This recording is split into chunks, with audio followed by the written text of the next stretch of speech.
শীতের এই সময়টিতে যেহেতু তাপমাত্রা অনেক কমে গিয়েছে, সেই সাথে শৈত্যপ্রবাহের প্রভাবে নাগরিক জীবন এবং গ্রামীণ জীবনে এর প্রভাব পড়ছে অনেকেই অসুস্থ হয়ে পড়ছেন এই সময়টিতে। বিশেষ করে যারা শিশু এবং বয়স্ক, তাদের ক্ষেত্রে এই সমস্যাটা খুবই বেশি।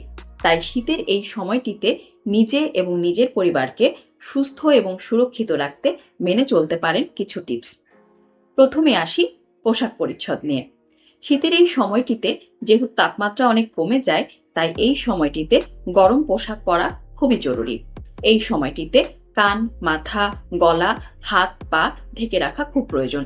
প্রয়োজনে মাফলার, টুপি, হাত মোজা, পা মোজা ব্যবহার করতে হবে। বিশেষ করে সদ্য জন্মগ্রহণ করা শিশু এবং বয়স্কদের ক্ষেত্রে নিতে হবে বাড়তি যত্ন। শরীরে যদি ভেজা কাপড় থাকে তা খুব দ্রুত বদলে ফেলতে হবে। এই সময়টিতে উষ্ণ খাবার খাওয়া এবং উষ্ণ খাবার এবং পুষ্টিকর খাবার খেতে হবে।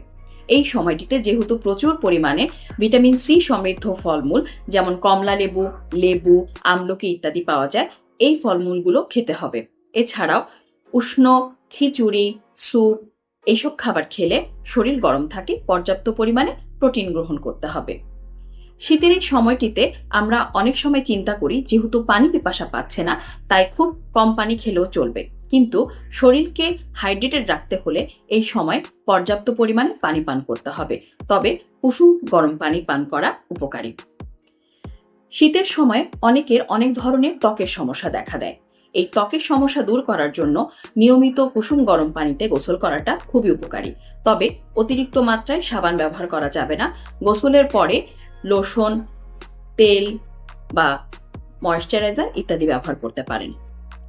শীতের এই সময়টিতে যেহেতু অনেক ধরনের শ্বাসতন্ত্রের রোগ হয়, তাই এই রোগ থেকে মুক্তি পাওয়ার জন্য অবশ্যই মাস্ক ব্যবহার করতে হবে। শীতের সময় হাঁটাহাঁটি বা হালকা ব্যায়াম করা যেতে পারে, তবে সকালের কনকনে ঠান্ডায় ব্যায়াম না করাটাই ভালো। সেক্ষেত্রে ঘরে ব্যায়াম করে নিতে পারেন।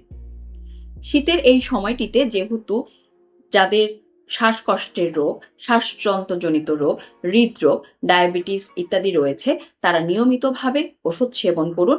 এবং যাদের জ্বর অতিরিক্ত পরিমাণে থাকছে, অতিরিক্ত কাঁপুনি হচ্ছে, বিভিন্ন ধরনের ইনফেকশন, নিউমোনিয়া বা ডায়রিয়া ইত্যাদি সমস্যা দেখা দিচ্ছে, তারা অবশ্যই দেরি না করে চিকিৎসকের পরামর্শ নিন এবং চিকিৎসা গ্রহণ করুন। সকলে সুস্থ থাকুন এবং সুন্দর থাকুন। ধন্যবাদ সবাইকে।